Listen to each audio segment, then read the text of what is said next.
أعوذ بالله من الشيطان الرجيم بسم الله الرحمن الرحيم وهو القاهر فوق عباده ويرسل عليكم حفظة حتى إذا جاء أحدكم الموت توفته رسلنا وهم لا يفرطون ثم ردوا إلى الله مولاهم الحق ألا له الحكم وهو أسرع الحاسبين قل من ينجيكم من ظلمات البر والبحر تدعونه تضرعا وخفية لئن أنجانا من هذه لنكونن من الشاكرين قل الله ينجيكم منها ومن كل كرب ثم أنتم تشركون قل هو القادر على أن يبعث عليكم عذابا من فوقكم أو من تحت أرجلكم أو يلبسكم شيعا ويذيق بعضكم بأس بعض انظر كيف نصرف الآيات لعلهم يفقهون وكذب به قومك وهو الحق قل لست عليكم بوكيل لكل نبأ مستقر وسوف تعلمون وإذا رأيت الذين يخوضون في آياتنا فأعرض عنهم حتى يخوضوا في حديث غيره وإما ينسينك الشيطان فلا تقعد بعد الذكرى مع القوم الظالمين وما على الذين يتقون من حسابهم من شيء ولكن ذكرى لعلهم يتقون وذر الذين اتخذوا دينهم لعبا ولهوا وغرتهم الحياة الدنيا وذكر به أن تبسل نفس بما كسبت ليس لها من دون الله ولي ولا شفيع وإن تعدل كل عدل لا يؤخذ منها أولئك الذين أبسلوا بما كسبوا لهم شراب من حميم وعذاب أليم بما كانوا يكفرون صدق الله العظيم. الحمد لله رب العالمين والصلاة والسلام على سيد المرسلين وعلى آله وأصحابه أجمعين أما بعد. سورۃ الانعام کا یہ 8واں رکوع ہے جس کی بھی آپ کے سامنے تلاوت کی گئی. جملہ 10 آیتوں پر مشتمل اس رکوع کا آغاز ہوتا ہے آیت نمبر 61 سے اور یہ رکوع ختم ہوتا ہے آیت نمبر 70 پر. ان آیتوں میں انتہائی اہم مضامین اللہ تعالیٰ نے ارشاد فرمائے جو غور و فکر اور تدبر کی دعوت دیتے ہیں، کیونکہ گفتگو کا محور جو چل رہا ہے اور سورۃ الانعام کا جو مرکزی مضمون ہے،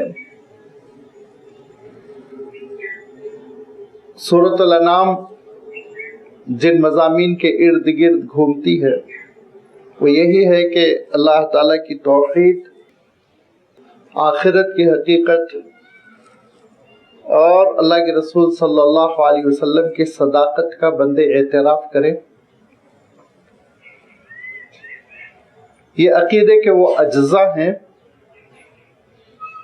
جن پر اسلام کی بنیاد ہے،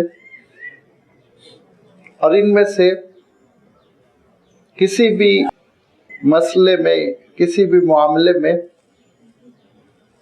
اگر کوتاہی پیدا ہو جائے تو بندے مومن کی ایمان کی جو عمارت ہے وہ متزلزل ہو جاتی ہے، وہ ڈیمالش ہو جانے کا، گر جانے کا اندیشہ ہو جاتا ہے. چنانچہ اللہ تعالیٰ نے بڑی وضاحت کے ساتھ توحید کے مضامین بیان فرمائے، بڑی وضاحت کے ساتھ رسالت کا تذکرہ ہوا. بڑی وضاحت کے ساتھ آخرت کا تذکرہ ہوا، پازیٹیو انداز میں اللہ تعالیٰ کی نشانیوں کی دہائی دے کر سمجھایا گیا، لیکن اس کے باوجود انسانوں کی سستی، غفلت، نادانی، یا چاہے تو آپ کہہ لیں کہ ان کی جہالت اور جہالت پر ضد اس دعوت حق کو، اس سچی دعوت کو، اللہ تعالیٰ کے ان احکام کو قبول کرنے سے باز رکھی ہوئی ہے، مانے رکھی ہوئی ہے۔ اب اس جہالت کا پردہ چاک کرنا ہے، غفلت سے بیدار کرنا ہے، لہذا غفلت سے بیدار کرنے کے لیے اللہ تعالیٰ نے تھوڑا سا اسلوب تبدیل فرما دیا، بڑی نشانیوں کے ذریعے سے سمجھایا گیا، عقل کو دعوت دی گئی غور و فکر کرنے کی، اللہ تعالیٰ کی بکھری ہوئی نشانیوں سے فائدہ اٹھا کر تفکر کرنے، تدبر کرنے کی دعوت دی گئی، اور بھی ابھی انشاءاللہ یہ مضامین آتے رہیں گے، لیکن اللہ تعالیٰ نے بیچ میں متنبہ کیا کہ ایسا نہ سمجھو کہ اللہ تعالیٰ بس ارحم الراحمین ہے، نظر انداز فرماتا رہے گا، پکڑ نہیں کرے گا، وہ مالک الملک نہیں ہے، نعوذ باللہ، اس کی بات سنو نہ سنو کوئی نقصان نہیں، ایک کان سے سن کر دوسرے کان سے نکال دیا، اور کسی قسم کی کوئی گرفت نہیں ہوگی، ہرگز نہیں۔ فرمایا کہ دیکھو اللہ تعالیٰ کی جو صفات ہے نا، اس صفات کے صحیح کمبینیشن کو سمجھو۔ اگر تم نے اللہ تعالیٰ کی صفات کے صحیح امتزاج کو نہیں سمجھا تو پھر یاد رکھو انسانیت یہودیت کی طرف چلی جاتی ہے، عیسائیت کی طرف چلی جاتی ہے، مشرکین کی طرف چلی جاتی ہے۔ جہاں وہ ارحم الراحمین ہے وہیں وہ احکم الحاکمین بھی ہے، جہاں وہ غفور الرحیم ہے وہیں وہ قادر و قاہر بھی ہے۔ لہذا فرمایا کہ وَهُوَ الْقَاهِرُ فَوْقَ عِبَادِهِ، بڑی جلال کی آیت ہے۔ قہرہ کا جو لفظ استعمال ہوتا ہے عربی میں، جس سے یہ اللہ تعالیٰ کی صفت بنی ہے القاہر، اس کے معنی ہوتے ہیں کنٹرول کرنے والا، لیکن غالب کے معنی بھی وہی ہوتے ہیں، غلبہ کرنے والا، قابو رکھنے والا۔ تو قاہر اور غالب دونوں ہم معنی ہیں، قریب قریب قادر کے بھی وہی معنی رکھتے ہیں، قدرت رکھنے والا۔ تو کیا یہ ہم معنی ہے، ایک ہی معنوں میں یہ الفاظ آ رہے ہیں؟ ایسا عربی زبان کا نظام نہیں ہے، مزاج نہیں۔ عربی زبان کا مزاج یہ ہے کہ ہر لفظ اپنا ایک حسن رکھتا ہے اور معنوں کے اعتبار سے وہ اپنی ایک وحدت رکھتا ہے، آئیڈینٹیٹی رکھتا ہے، انفرادیت رکھتا ہے۔ جب ہم وَهُوَ الْقَاهِرُ فَوْقَ عِبَادِهِ کا ترجمہ کرتے ہیں کہ اللہ تعالیٰ اپنے بندوں پر غلبہ رکھتا ہے، تو یاد رکھیے اس میں ایک اور ایڈیشن کرنا پڑتا ہے، ایک اور اضافہ کرنا پڑتا ہے، اور وہ اضافہ شاید اس تشریح سے کسی حد تک واضح ہو جائے کہ وَهُوَ الْقَاهِرُ فَوْقَ عِبَادِهِ، وہ اپنے بندوں پر جابرانہ قدرت رکھتا ہے، مجبورانہ نہیں، نعوذ باللہ۔ جیسے ہماری ڈیموکریسی کی حکومتیں ہوتی ہیں، کنٹرول تو ہے لیکن مجبور بھی ہے، نیچے سے کوئی زمین کھینچ سکتا ہے اور تخت حکومت کھسک سکتی ہے۔ اللہ تعالیٰ کے سلسلے میں تمہارے ذہن میں یہ غلط فہمی نہیں آنی چاہیے۔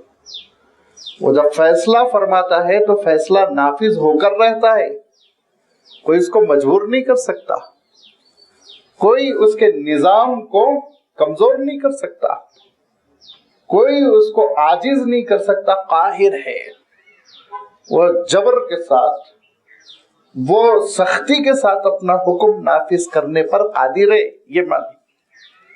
تو ایسے آسانی سے نہ لے لو کہ اللہ تعالیٰ جو کرنا ہے کرے گا، وہ تو ارحم الراحمین ہے، غفور الرحیم ہے، یہ غلطی کر دو، گناہ کر دو، بعد میں تو وہ معاف کر کر ہی چھوڑے گا، نعوذ باللہ۔ نہیں، یہ عیسائیت کا نظریہ چلنے والا نہیں ہے، بلکہ اسلام کا مسئلہ یہ ہے کہ جہاں اللہ تعالیٰ ارحم الراحمین ہے وہیں احکم الحاکمین ہے، وہ قادر ہے، وہ قاہر ہے، وہ گرفت کرنے والا ہے، وہ کنٹرول رکھنے والا ہے، کوئی چیز بے قابو نہیں ہوتی، اس کے قابو سے کوئی چیز فرار نہیں ہو سکتی، نکل نہیں سکتی۔ اگر تم اللہ تعالیٰ کے دین کا مذاق اڑاؤ گے، رسولوں کا مذاق اڑاؤ گے، ان کی دعوتوں کی مخالفت کرو گے، ان کے مشن کی مخالفت کرو گے، تو ایک وقت آئے گا جب وہ پکڑ کرے گا، اور جب اللہ تعالیٰ ارشاد فرماتا ہے وہ پکڑ فرماتا ہے، گرفت فرماتا ہے، اور اللہ تعالیٰ محفوظ رکھے، جب وہ کوئی عذاب کا فیصلہ کر دیتا ہے تو پھر ٹلتا نہیں، وہ عذاب نہیں ٹلتا پھر، اور بچنے کی کوئی تدبیر انسان کے ذہن میں بھی نہیں آتی، عمل میں بھی نہیں آتی، وہ ہلاک ہو جاتا ہے۔ ابھی اس کی تفصیل آگے آ رہی ہے۔ وَهُوَ الْقَاهِرُ فَوْقَ عِبَادِهِ، وہ اپنے بندوں پر پورا قابو رکھتا ہے، ہر طرح کا غلبہ رکھتا ہے، بغیر کسی کمزوری کے وہ غلبہ رکھتا ہے، یہ مفہوم ہوا ہے۔ اور اس کے لیے اس نے ایک نظام بھی اختیار فرمایا، وَيُرْسِلُ عَلَيْكُمْ حَفَظَةً، اور وہ اپنے بندوں کو، اے بندوں وہ تم پر حفاظت کرنے والے فرشتوں کو بھیجتا ہے۔ حفاظت کرنے والے فرشتوں کو کس معنوں میں؟ دو معنوں میں، ایک تو ہمارے اعمال کی حفاظت کرنے والے ہیں، جس کے بارے میں اللہ تعالیٰ نے سورۃ القاف میں ارشاد فرمایا کہ عن الیمین وعن الشمال قعید، جو ایک دائیں ہاتھ پر، ایک دائیں جانب، ایک بائیں جانب وہ بیٹھا ہوا ہے، کنٹرول کر رہا ہے، تمہارے نام اعمال کو تیار کر رہا ہے، تمہارا دفتر وہ تیار کر رہا ہے۔ اور یہ 4 فرشتے ہوتے ہیں جو 2 دن میں اور 2 رات میں ڈیوٹی انجام دیتے ہیں، کرامن کاتبین فرمان۔ یہ اللہ تعالیٰ کے وہ بندے ہیں جن کے بارے میں فرمایا کہ ان سے کوئی چیز چھوٹتی نہیں، نیند آ گئی، کچھ نہیں لکھ سکے، کچھ رہ گیا، نہیں، فرمایا وَهُمْ لَا يُفَرِّطُونَ، کوئی کسر باقی نہیں رکھتے، بہت ہی چاق و چوبند، مکمل نگرانی کرنے والے اور نام اعمال کو لکھنے والے۔ بڑی تفصیل ہے اس کی، اس تفصیل میں ایک بات تو میں بطور مثال بیان کر دوں کہ ان فرشتوں کو جو ڈیوٹی دی گئی ہے تو جیسے ہی انسان نیکی کرتا ہے وہ لکھ دیتے ہیں۔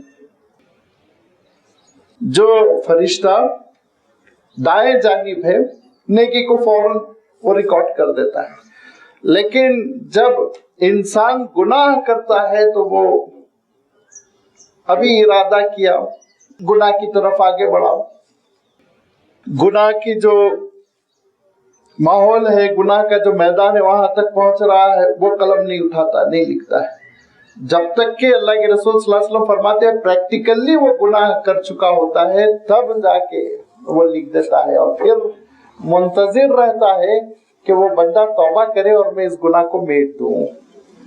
یہ اللہ تعالیٰ کی رحمت کی ایک شکل ہے، لیکن اس کے معنی یہ نہیں ہے کہ اللہ تعالیٰ کی گرفت میں تم نہیں ہو، اللہ کے قابو میں نہیں فرمایا وَهُوَ الْقَاهِرُ فَوْقَ عِبَادِهِ وَيُرْسِلُ عَلَيْكُمْ حَفَظَةً۔ ایک اور ترجمہ بھی کیا گیا، زیادہ راجح ترجمہ وہی ہے کرامن کاتبین، جو نام اعمال کی حفاظت کرتے ہیں، لکھتے ہیں، ریکارڈ کرتے ہیں۔ دوسرا ترجمہ یہ کیا گیا، اور حفاظت کرنے والے فرشتوں کو بھیجتا ہے کہ جب تک کہ انسان کی موت کا وقت نہ آ جائے وہ اس کی حفاظت کرتے رہتے ہیں، بچاتے رہتے ہیں۔ مختلف قسم کی مصیبتیں، ایکسیڈنٹس، مختلف قسم کے احوال وہ انسان کے قریب سے گزر جاتے ہیں، لیکن فرشتے بچا لیتے ہیں۔ کب تک؟ حتی اذا جاء احدکم الموت، موت آنے تک۔ اللہ تعالیٰ نے جو عمر مقدر فرما دی اور اللہ تعالیٰ نے جو زندگی مقدر فرما دی وہ کوٹا پورا ہونے تک حفاظت کرتے ہیں. جب کوٹا پورا ہو گیا اللہ کا حکم پورا ہوتا ہے اور انسان نہیں بچ پاتا ہے. حتی اذا جاء احدکم الموت، یہاں تک کہ جب تم میں سے کسی کے پاس موت آ جاتی ہے تو اب دوسرے فرشتوں کی ڈیوٹی شروع ہو جاتی ہے. توفت رسلنا وهم لا يفرطون. روایتوں میں آتا ہے کہ ملک الموت جو اب چارج لینے کے لیے آتے ہیں وہ مزید 7 فرشتوں کے ساتھ آتے ہیں، بلکہ 7 فرشتے عذاب کے ہوتے ہیں، 7 فرشتے وہ رحمت کے ہوتے ہیں. یعنی گویا 14 کی ایک ٹیم آتی ہے اور ان کے سربراہ ہوتے ہیں. ان کے چاہے تو آپ کہہ لیجئے امیر ہوتے ہیں جن کے ہاتھ میں آرڈر ہے کہ اب یہ چارج لے لینا ہے. تو وہ جو انچارج ملک الموت ہے وہ انسان کی روح قبض کرتے ہیں اور فرمایا جو نیک ہوتا ہے تو رحمت کے فرشتوں کے حوالے کر دیتے ہیں. اب یہ 7 فرشتے جلوس کی شکل میں لے کر جاتے ہیں اور فرمایا علیین میں جا کر ان کی روح محفوظ کر دی جاتی ہے. اور اگر انسان بدعمالیوں میں ڈوبا ہوا ہے، فاسق و فاجر ہے، تو وہ عذاب کے فرشتوں کے حوالے کر دیتے ہیں. بڑی تفصیل ہے، کسی اور موقع پہ وہ وضاحت آئے گی. اور پھر وہ فرشتے سجین میں لے جا کر اس کی روح کو رکھ دیتے ہیں. یہ اسلامی نظریہ ہے، روح لوٹ کر نہیں آتی. پھر یہ جو عام طور پر ذہنوں میں خیال ہے کہ روح آ جاتی ہے پھر دوبارہ دنیا کی طرف، یاد رکھیے اسلامی عقیدے میں یہ چیز نہیں ہے. بس روح سیف کر دی گئی، محفوظ کر دی گئی، اب میدان حشر ہی میں جسم میں ڈالی جائے گی. لہذا فرمایا توفت رسلنا. توفا کے معنی ہوتے ہیں، وفا سے یہ لفظ بنا ہے، ترقی کرتے کرتے توفا بنا ہے، اور فرشتوں کے لحاظ سے توفت کا لفظ آیا ہے. یہ جو چارج لیتے ہیں پورا لیتے ہیں، انکمپلیٹ نہیں کہ بھائی لے لو 90% چارج لے لو 10% چھوڑ دو. نہیں، پورا نام اعمال، روح، جان، حرکت، قلب کی دھڑکن، ہر چیز قصہ ختم کر کے جاتے ہیں وہ. اور پھر اس کے بعد سے بطور امانت یہ روحیں علیین میں یا سجین میں رکھ دی جاتی ہے اور بطور امانت جسم قبر میں رکھ دیا جاتا ہے. یا جو بھی معاملہ ہوتا ہے اس لحاظ سے لوگ انسان اپنی اپنی برادری اپنے اپنے مذہب کے اعتبار سے معاملہ کر لیتے ہیں. اب جسم جو ہے نا وہ مین نہیں رہ گیا ہے، روح ہے اصل، روح پر کنٹرول کیا جائے گا. جسم کو تو دوبارہ اللہ تعالیٰ میدان حشر میں جمع کرے گا. وَهُمْ لَا يُفَرِّطُونَ، وہ کوئی کمی نہیں کرتے، نقص نہیں رہتا ان کے کام میں. جیسے میں نے عرض کیا کہ کام کامل کرتے ہیں، وہ کمپلیٹ چارج لے لیتے ہیں. ثُمَّ رُدُّوا إِلَى اللَّهِ مَوْلَاهُمُ الْحَقِّ، اور پھر بندوں کو لوٹا دیتے ہیں حقیقی مولا اللہ تعالیٰ کی جانب. أَلَا لَهُ الْحُكْمُ، اور اسی کی حکومت ہے، اسی کا حکم، اسی کا آرڈر چلتا ہے. اب اس کے بعد سے فرمایا جب اس کا حکم ہے وہ حکم دے گا میدان حشر، اور میدان حشر میں سب کھڑے ہوں گے، حساب کتاب کا معاملہ. تو آپ اندازہ لگائیے کہ اتنی آبادی آج ہے اور یہی آبادی 100 سال بعد بھی رہے گی یا کتنی بڑھ جائے گی پتہ نہیں. 100 سال پہلے بھی تھی اور ہزاروں سال سے دنیا آباد ہے، اور ہزاروں سال کی اس دنیا میں اور ہزاروں سال جو رہے گی کتنی رہے گی پتہ نہیں. یہ پوری آبادی کا حساب فرمایا بہت مشکل ہوگا نا، مسئلہ ہوگا. فرمایا نہیں، وَهُوَ أَسْرَعُ الْحَاسِبِينَ، بہت جلدی اللہ تعالیٰ حساب لے لیتا ہے. حساب کتاب لینے میں اللہ تعالیٰ کو دقت بھی پیش آئے گی، سرعت کے ساتھ حساب لے لے گا، جلدی سے حساب کتاب ختم ہو جائے گا. کیوں؟ وہ علام الغیوب ہے، دیکھ رہا، اس کی نگاہوں میں ہے. تو فرمایا بندے مومن کے لیے تو 2 رکعت میں، اور پھنسنے والا جب پھنسے گا تو اس دنیا کی گنتی کے 50,000 سال کے برابر اس کو کھڑے رہنا پڑے گا، انتظار کرتے رہنا پڑے گا. لیکن حساب لینے میں اللہ تعالیٰ کو دقت نہیں آئے گی، اللہ تعالیٰ بہت آرام کے ساتھ حساب لے گا. اور چونکہ اللہ تعالیٰ نے بندوں کے مزاج کے اعتبار سے، دیکھیے اللہ تعالیٰ علام الغیوب ہے، اس کو گواہوں کی ضرورت نہیں، ریکارڈ کی ضرورت نہیں، لیکن بندوں کے مزاج کے اعتبار سے اللہ تعالیٰ جو ہے وہ اللہ تعالیٰ بندوں کے مزاج کی رعایت کرتے ہوئے ریکارڈ بھی پھیلا دیا جائے گا، گواہیاں بھی ہو جائیں گی، تو کوئی انسان عذر ہی نہیں پیش کر سکتا، حجت پوری ہو جائے گی۔ قُلْ مَن يُنَجِّيكُم مِّن ظُلُمَاتِ الْبَرِّ وَالْبَحْرِ، کون ہے جو تم کو نجات دیتا ہے خشکی کی تاریکیوں سے اور سمندر کی تاریکیوں سے۔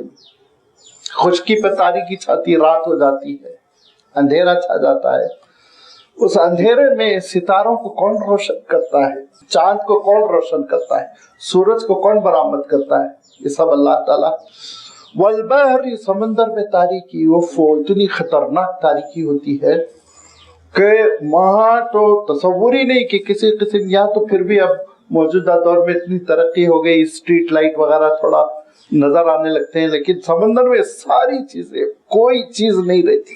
اور فرمایا اگر برسات کا موسم کالے بادل چھائے ہوئے ہوں تو اور خطرناک تاریکی ہو جاتی ہے، اس وقت کون رہنمائی کرتا ہے؟ کوئی رہنمائی کرنے والا نہیں، اور انسان بھی کس سے لو لگاتا ہے؟ تدعونہ تضرعا وخفیہ، اب اللہ کو پکارتا ہے گریہ وزاری کے ساتھ، خفیتاً، خاموشی کے ساتھ پکارتا ہے، زور سے نہیں۔ زور سے پکارے گا تو پکڑنے والا پکڑ لے گا نا۔ زمین پہ تو تم غریب نواز کو پکارتے تھے، زمین پہ تو تم اس کو پکارتے تھے، اس کو پکارتے تھے، اوپر سے نیچے کودتے تو یا علی مدد کہتے تھے، یہاں آپ کیوں اللہ کو پکار رہے ہو؟ اسی لیے آہستہ آہستہ اندر اندر۔ اچھا، یہ تجربہ جو ہے ہر انسان کی زندگی میں پیش آتا ہے۔ یہ تجربہ کب پیش آتا ہے؟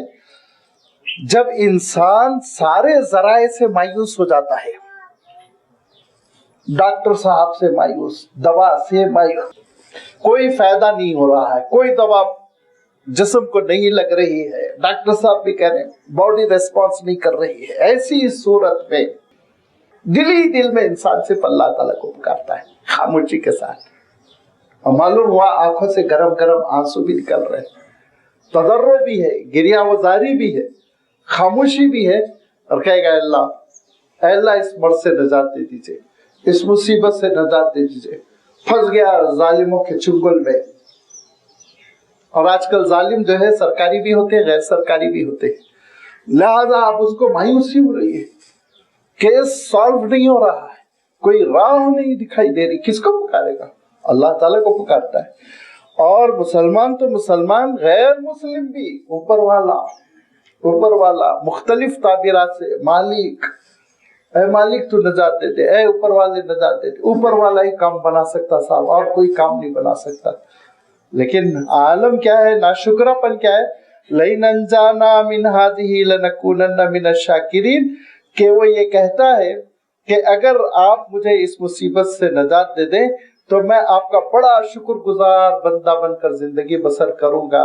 دوسرے مقام پر ارشاد فرمایا جو ہی اللہ تعالیٰ نجات دیتا ہے ناشکرہ بن جاتا ہے۔ کیسے بن جاتا ہے ناشکرہ؟ نمبر 1، اس طور پر کہ وہ اللہ نہ کرے ہم سب اسلام والے مسلمان تو محفوظ رہتے ہیں، لیکن دوسری جگہ چڑھاوے چڑھائے گا، دوسری جگہ جا کے جانور قربان کرے گا، دوسری جگہ جا کر ان دیویوں کو، دیوتاؤں کو، آستانوں کو خوش کرنے کی کوشش کرے گا۔ کتنی بڑی ناشکرہ پن ہے، کتنا بڑا ناشکرہ پن ہے۔ اور اس کو کہنے والے نے کہا کہ اتنا کمظرف انسان ہے کہ نجات اللہ سے لیا، شکریہ کسی اور کا ادا کیا۔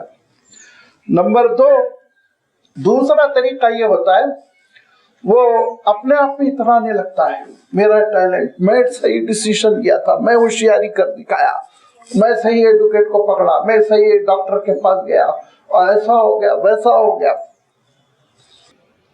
اپنے منہ میاں مٹھو بننے لگتا ہے۔ یہ بھی ناشکرہ پن ہے۔ اعتراف کرے کہ مجھے کوئی بچانے والا نہیں تھا، اللہ تعالیٰ بچایا، الحمدللہ اس نے نجات دی، اس کا شکر، اس کے لیے نماز، اس کے لیے صدقہ، یہ اصل شکرانہ۔ فرمایا قُلِ اللَّهُ يُنَجِّيكُم مِّنْهَا، دیکھو اللہ تعالیٰ ہی ہے جو تم کو نجات دیتا ہے، یہی نہیں وَمِن كُلِّ كَرْبٍ، ہر صدمے سے وہ تم کو نجات دیتا ہے، ہر مصیبت سے وہ تم کو نجات دیتا ہے۔ ایک خاص لب و لہجے میں اللہ تعالیٰ نے جو ارشاد فرمایا حضرت یونس علیہ السلام کے سلسلے میں کہ جب حضرت یونس علیہ السلام نے کہا لا الہ الا انت سبحانک انی کنت من الظالمین، تو ارشاد فرمایا ہم نے یونس کو اس مصیبت سے نجات دے دی، اور ہم یوں ہی ہر مومن کو، ہر اللہ کو پکارنے والے کو نجات دیتے ہیں۔ پکارو اللہ تعالیٰ کو، دعا کرو، ہم دیں گے نجات۔ لہذا فرمایا وَمِن كُلِّ كَرْبٍ ثُمَّ أَنْتُمْ تُشْرِكُونَ، پھر تم شرک کرنے لگتے ہو، اللہ کے ساتھ غیر اللہ کو شریک کرنے لگتے ہو۔ جیسے کہ میں نے عرض کیا دیوی دیوتاؤں کو شریک کرنے لگتا ہے تو بہت کمزور انسان مشرک ہو گیا، سوچیے آپ۔ لیکن اگر دیوی دیوتاؤں کو نبی شریک کر رہا ہو، ایک غیر شریفانہ عمل تو کرنے لگتا ہے نا، ڈاکٹر صاحب کو شریک کرنے لگتا ہے، وکیل صاحب کو شریک کرنے لگتا ہے، اور پولیس کمشنر صاحب کو شریک کرنے لگتا ہے، ان کی وجہ سے ہو گیا، انہوں نے بچا لیا۔ آپ دیکھیے ساری گفتگو اسی پر رہے گی کہ ہونا کیا چاہیے، اللہ تعالیٰ نے بچا لیا۔ زیادہ سے زیادہ انسان یہ کہے اللہ تعالیٰ نے ان کو واسطہ بنایا ہے، اللہ تعالیٰ نے ان کو ذریعہ بنایا، اللہ تعالیٰ نے ان کے ذریعے سے میری راہیں کھول دی۔ لیکن اللہ تعالیٰ کو فراموش نہ کرو، اللہ تعالیٰ کو نہ بھلاؤ۔ ارشاد فرمایا قُلْ هُوَ الْقَادِرُ عَلَىٰ أَن يَبْعَثَ عَلَيْكُمْ عَذَابًا مِّن فَوْقِكُمْ أَوْ مِن تَحْتِ أَرْجُلِكُمْ أَوْ يَلْبِسَكُمْ شِيَعًا۔ دیکھو اللہ تعالیٰ اس بات پر قدرت رکھتا ہے کہ وہ تم پر عذاب کو بھیج دے تمہارے اوپر سے، أَوْ مِن تَحْتِ أَرْجُلِكُمْ تمہارے پیروں تلے، أَوْ يَلْبِسَكُمْ شِيَعًا یا تم کو فرقوں فرقوں میں بانٹ دے، وَيُذِيقَ بَعْضَكُمْ بَأْسَ بَعْضٍ اور اس کے بعد تم میں سے بعضوں کی طاقت کا مزہ چکھائے کہ وہ ظالم بن کر چڑھ پڑیں گے، کاٹیں گے، ماریں گے، قتل و غارت گری کریں گے۔ تین باتوں کا اللہ تعالیٰ نے تذکرہ فرمایا۔ ایک اوپر سے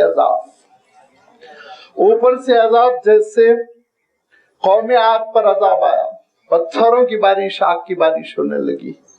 اوپر سے عذاب جیسے قوم سمود پر عذاب آیا، خطرناک قسم کی آندھی۔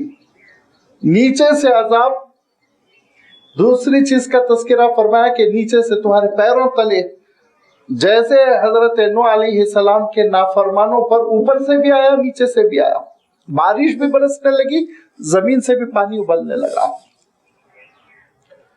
بعض قوموں پر زلزلہ آیا، حضرت شعیب علیہ السلام کی نافرمان قوم پر زلزلہ، نیچے سے زمین کاپنے لگی۔